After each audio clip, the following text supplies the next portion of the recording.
Good afternoon. Welcome to the Business Broadcast. Sorry, somebody's just picking up some accounts that I've done for the local church. Apologies. Anyway, welcome to the Business Broadcast. Lovely to see everyone. Today I'm lucky I've got Susan Marie with me. So today's Business Broadcast is going to be focused on getting the most out of your lead generation using your social media and marketing. Susan's a real expert at this. She's got amazing case studies of the successes that she's had, touching lots of different sectors, just really exciting stuff. And she's really up to date on the latest trends and automation and everything in technology, which is why we love working with Susan and hearing from her.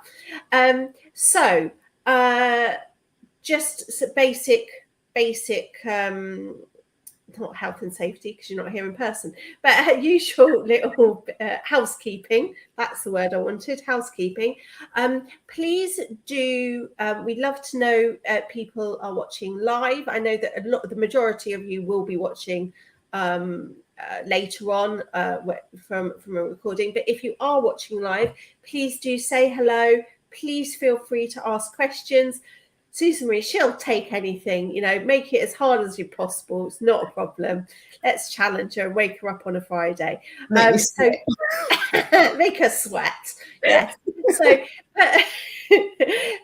do you look at pop your say hello in the comments so we know that we can see you, and please do put your questions in there. So please do try to stay on to the end because we've got some really great content, but don't worry if you need to dive in and out. This is being saved on our YouTube channel for Orange Accountants, and it's also on my personal LinkedIn Live list. So there's multiple ways to be able to see this if you only see some of it. Great. So where do we start?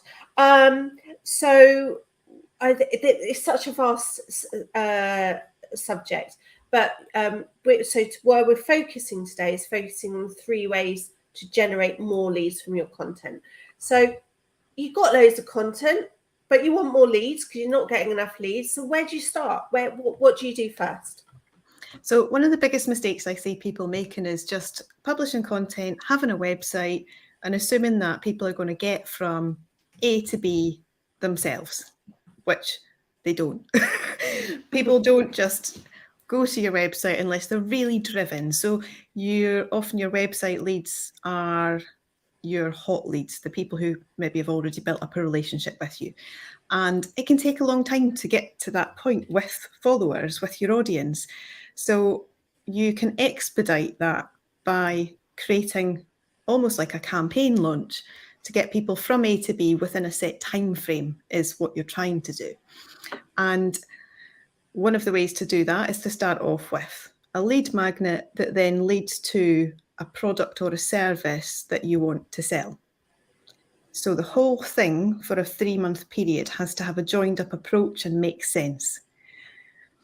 So one of the things for those who are a bit new to marketing, what do you mean by a lead magnet? What does that look like? So lead magnets are they come in lots of different formats. It could be a webinar, it could be a listicle, it could be a white paper, it could be a discount code. It's a piece of gated content that's no one can actually access without exchanging something for it, which is exchange their email address and contact details in order to get that piece of content. And typically the content has to be something really valuable as well. So something juicy, something with some kind of hidden extra information that goes above and beyond what you normally do within your social media content or your blog or a newsletter that's on your website.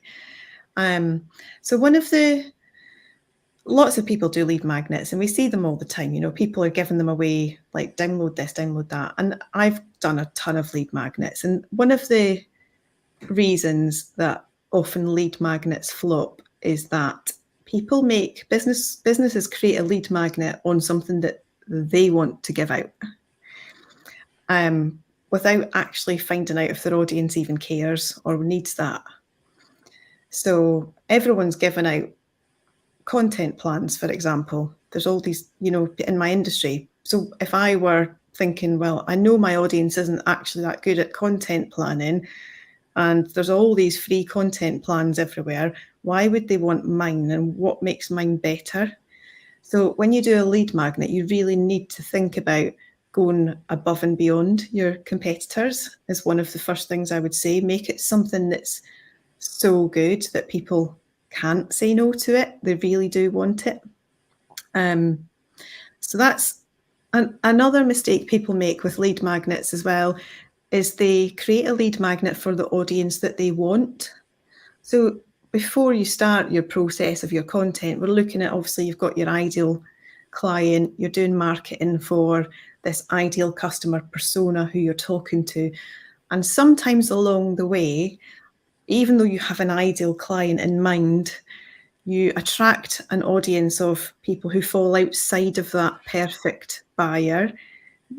If your content isn't fully aligned, you might be attracting different types of people. So it's always really important to look at who is the audience. Are they that ideal client? Because if you make a lead magnet for the ideal client, but you don't have any of those in your audience, then it's still not going to get you any results. Even though that's the result that ultimately you want, it's actually the wrong thing to do. And so the right thing to do is to really research the people already engaged with your business through social media and find out who they actually are and what type of businesses they are, and create something for them that can help to get them through to the end of the sales funnel. So that's where the biggest challenge is. You've got this high ticket signature offer that you want to sell, and you want to make a lead magnet for that, but you don't actually have those people in your audience, so they're not even going to know about the lead magnet. Yeah. So yeah, you can see. So you do see some people take an awful lot of time to do something really, really complicated, and then if nobody downloads it, what is the point? Yeah. And also it's surprising because you're the one that looks at stuff all the time, so you think, oh, got But actually, I know, like looking at some of my competitors, some of the stuff that they have as lead magnets is actually very, very simple stuff.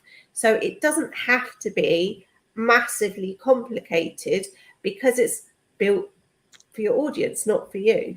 Yeah. And it's built for the audience you've got, not the one you want. Yes. That's the key thing. That's one key takeaway from this that will help you to generate more leads. Now, the audience you've got might not fully invest in your high ticket offer, but this is where your value ladder comes in. Because if you've built an audience of, say, smaller businesses with a lower turnover, or and they're not exactly who you're aiming at, but you've got this vision of one day marketing your business and having clients that are much bigger, corporate international businesses, say, but the audience you've got, they're going to help you to get there, and they're also potentially going to be that ideal client one day. So you're taking those people on a journey with you and giving them the help that they need, that keeps them engaged with your business, takes them up through your value ladder, where they might start off with this free download, which will then hopefully entice them into the next level of your service, which could be something that is paid. It may be something small, but once their business grows, then you take them into the next service. And that's so if you're starting with a lead magnet from scratch, you really need to understand your audience. Once you've got one going, you can then develop the next level lead magnet. And this is something people don't always get right and don't understand, but your lead magnets should align with your value ladder as well.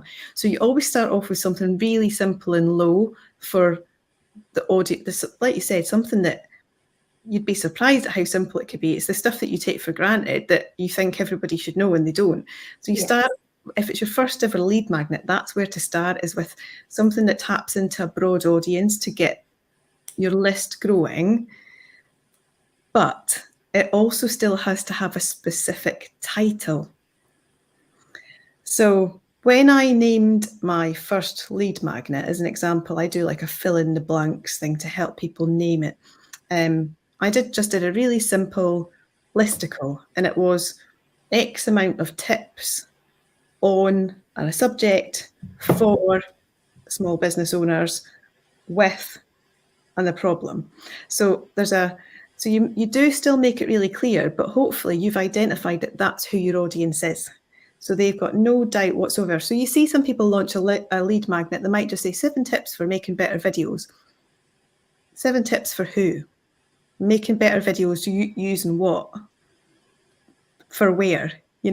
So it's about naming it really, really well and really clearly. And it might sound long-winded, and a lot of people are put off by that because they think that everything's got to have this short, hook, catchy title. But actually, find out what the problem is your audience has got and call it everything that you could to make sure it's really clear for them. And then over time, every few months, launch another one. So when people sign up to my mailing list, which I've turned off right now because I'm at capacity and I don't want any more leads, but right now. So when you sign up to mine, there are actually seven lead magnets now within my lead magnet chain.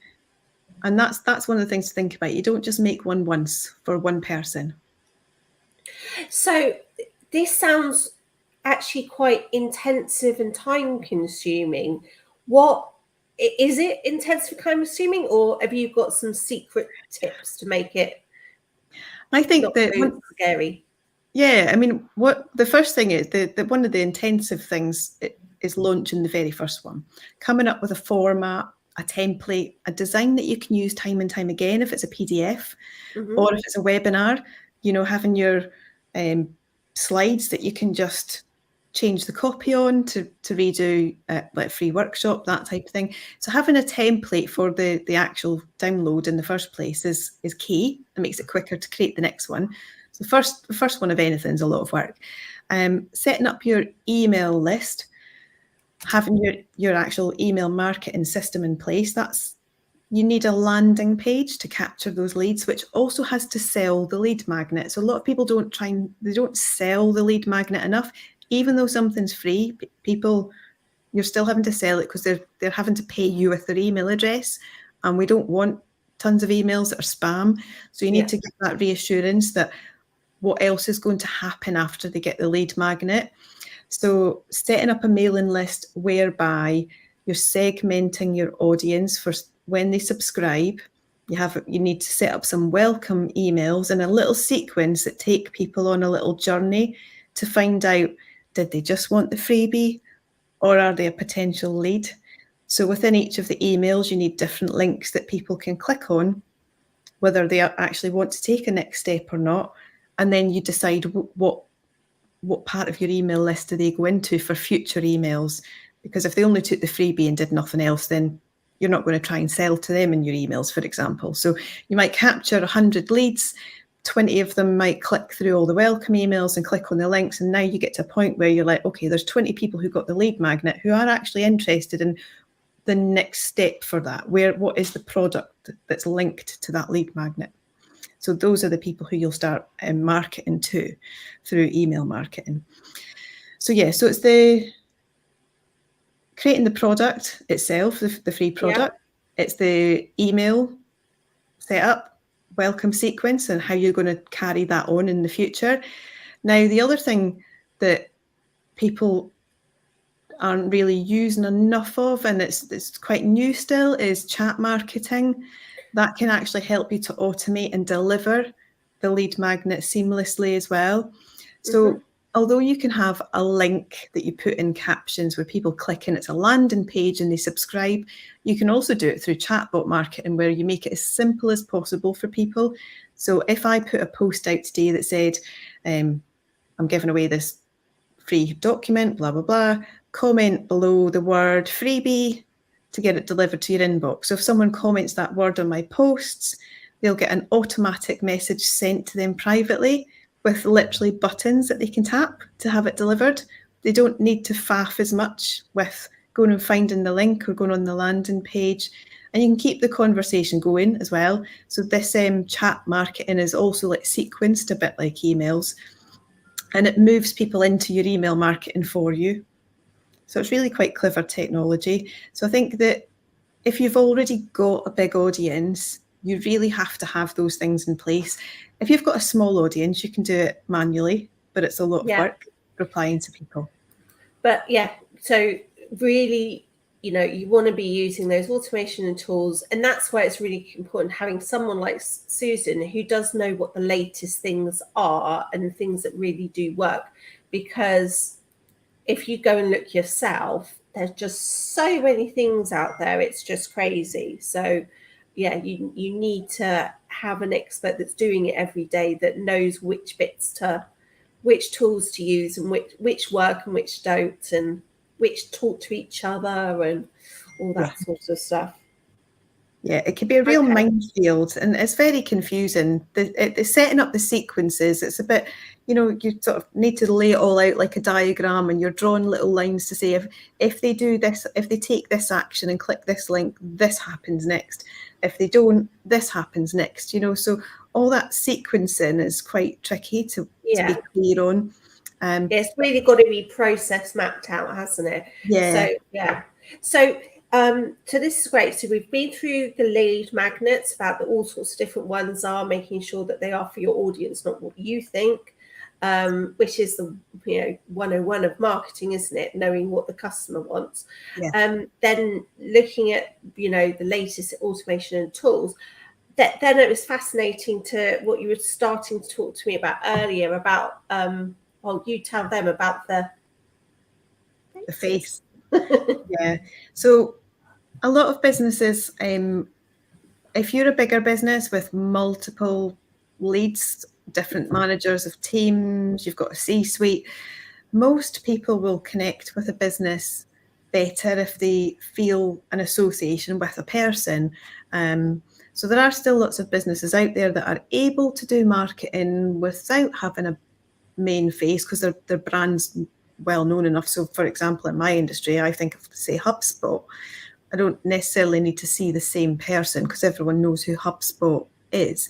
But if your business is less well known, then you're going to find it much quicker and easier to have a person to front your content, almost like a leader whose voice it is that's putting this message over, who, when people do comment, they feel like they're actually commenting to a person, and that it's a person that's helping them and not just a business that just wants their money. Because that's how it can come across. If it's just, it can start to look just like an ad.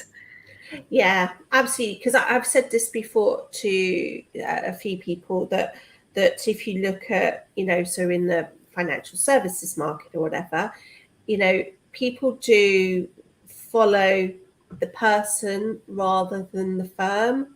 So it is really important to have, what are they the face of, what is, their own brand. Yeah, so like in your industry in accountancy, if you've got someone who heads up tax and someone who heads up management accounts and someone who heads up doing payroll, those are the key people that people want to feel like they're maybe dealing with. So you may have a small group of people who feature in your content as the sort of authority on that topic, for example. You might just have one person. It does depend on the size of the business and the team, but it is really important to encourage your whole team to be part of it, because those are the people who your clients are going to deal with anyway. If they're going to get on a call with someone, if they're going to end up on a Zoom meeting or a phone call to have that discovery chat, to find out how they book, then they want to know in advance who they're talking to, and it always helps. It helps to capture the leads quicker. Something I didn't say earlier too is tying in actual advertising spend to a lead magnet can be really effective depending on what you are trying to get sales of ultimately in the long run. So when I do like a campaign with a business, it works out that it's usually about a 3-month period. The first part is the audience research, figuring out who you've got in the audience and what they actually want. Then it's coming up with a lead magnet. While you're doing that, you're actually chatting to the audience and warming them up to the idea of a lead magnet that's coming without them really knowing, because you start creating content and asking them questions about what their problems are. So that once you then launch a lead magnet, you could say, oh, you told us this, so here's something free to help you, and that gets you a bit more buy-in straight away. Then the lead magnet, you can actually advertise it. Digital ads with, say, Meta are really good for actually getting in front of the right people, because you can target people that are already following you, who've already engaged on content, by having a pixel that tracks people's behaviour. So if you've been doing some warm-up content, when it comes to launching it, you can pay to get it to the right people. Now, the mistake some businesses make when they run social media ads is paying for a lead generation ad is not the same as paying for a conversion ad. When you pay for a lead generation ad, you won't get conversions. It is a cost. And then you need to take people on a journey through the content that speaks about the bigger problem that they have, and that could be organic content again. And then you run a conversion ad that then, so the number of people you're talking to gets smaller and smaller. And hopefully the money you've spent up here on the lead generation, if you've got it right, by the time you do the conversion ad, that ad's going straight to those people that came down through the funnel, and it does generate enough revenue to cover all of those costs and some. That's what the ultimate goal is. And it's tricky to work that out. So you need to look at what's the final product that you're actually trying to sell, what's the potential revenue you can make from it, what are your margins, so how much can you afford to spend on advertising if you want to just really get it out there in front of more people who don't know you. But when they come to your account, they'll see that you've got an engaged audience and that you're really helpful, and then they'll buy into you quicker.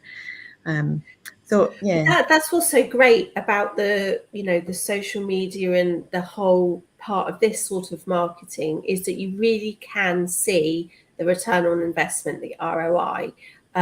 So you can really get. So, the people that like numbers like me, you really can see all the numbers funneling down and making it worthwhile, rather than just throwing a load of money at lots of things and just hoping that something lands, which is really good. So so please do ask. I know that, as you can tell, Susan Marie's got so much knowledge. Please do throw any question at her. But just to summarize, so far we've been through lead magnets, we've talked about briefly on automation tools, we've talked about important to have faces for the different parts of your business. So do let us know if there's anything that you thought was unclear or anything that you thought really resonated. Really good to hear about that. So anyone that's looking this afternoon, they've got a few hours spare, where do you think they should start? Should they be looking at their competition, at what lead magnets they've got, or what do you think, what should they do this afternoon that would be most productive? Yeah, so I think definitely doing competitor research, looking at how people get lead magnets from competitors. You can actually check on Meta what your competitors are advertising right now. So you can check if anyone's running any lead gen ads. There is a way to do that. And if you don't know how, quick YouTube of how to check on it. You'll get a video on YouTube of how to do that. I've also seen LinkedIn have started doing a lot more statistics. They're often sending in, it's often now saying how you're doing against your competitors and that, which is really interesting, which I've only sort of noticed over the last couple of weeks. Yeah. So one of the things that a lot of people do actually, when you say, speaking about LinkedIn, is that they only, maybe if you're B2B, they might think the only place really to advertise it or organically promote it is LinkedIn. But actually, your audience is on Facebook chatting to their family. Sometimes that's a better place to capture them with a more humanized piece of content with a face of your brand. You can actually capture more leads sometimes on other channels when you're doing it right, especially with meta ads. Doesn't cost a lot if you're targeting properly. So lost track, Nikki. No, that's it. I mean, we've only got 5 minutes left, so let's probably the best thing is just to do a summary of your top tips and how can people contact you if they'd like to hear more. Yeah, so top tips are research your audience, actually look at who your followers are, what type of business they are, find out what they need by creating content where you ask them what they're struggling with, do some market research through tools like Google Trends, Answer the Public to find out what people are searching for. Once you know what your competitors' lead magnets are and what the gaps are in the market, think about what you can create, but make sure it aligns with what you want to sell 3 months from now, because the leads you generate today will turn into revenue in a few months' time, not today. And think about how you're going to continue creating content around the topic from lead magnet to sale. What are all the things you can talk about that will keep persuading people to buy ultimately the bigger product that you want? Do some research on email marketing software if you don't have that in place. A really simple, easy to use one is MailerLite. A lot of people talk about MailChimp. If you're not so good with marketing technology, the user interface on MailChimp I find trickier than something like MailerLite. It's much simpler and easier to use. And have a look at tools like ManyChat, where you can automate messages to reply to people with links so that you can deliver a lead magnet. That's the main thing. But yeah, and how you can capture leads on your website more effectively as well. Absolutely. No, that's really, really good. So lots of really good advice and practical information there of what you guys should really be looking at to really, really improve your strategic marketing. So thank you so much, Susan. It's flown by as always it does. Do hold on afterwards, Susan, for me, just by the way. Just wanted to let everybody know what's coming up, because I'm really trying to plan the whole summer of business broadcast in advance, and so I've already got loads of things booked. So let me just give you a few little snippets of what's coming up.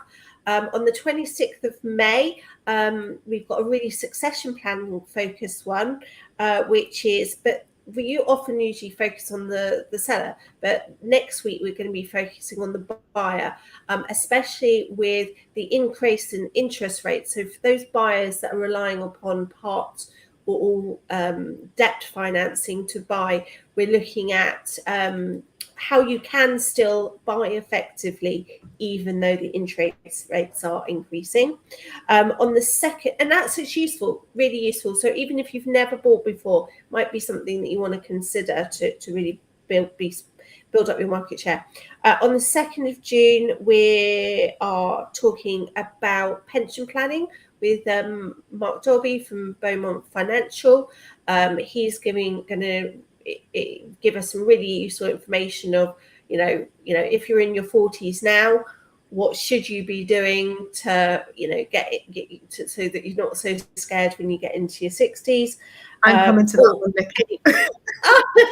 Brilliant. Or any other age. But yeah, that would be good. He's got some really good, some different scenarios and things to really wake us up. Our 9th of June one has changed, so I need to re-put that in. On the 16th of June, though, I have Dr. Nima Pasha, who's an expert in organisational behaviour and diversity, and she's going to be talking about diversity. I think it's diversity in the workforce is what she's going to be focusing on. And I've got, as I said, I've got loads. I could go for the whole 3 months now, but those are just a taster of things. As usual, we've got some things that are relevant for all businesses, some that are focused more on succession planning, and some that are a bit more niche, but hopefully there will be something for everyone there. So yeah, thank you very much, Susan. As I say, just stay on the line. But for now, for everyone watching today, thank you so much. And if you're watching on Catch Up, please do contact Susan on Instagram or LinkedIn or any other channels, because she is everywhere. Anyway, have a lovely weekend, everyone. Cheerio. Bye.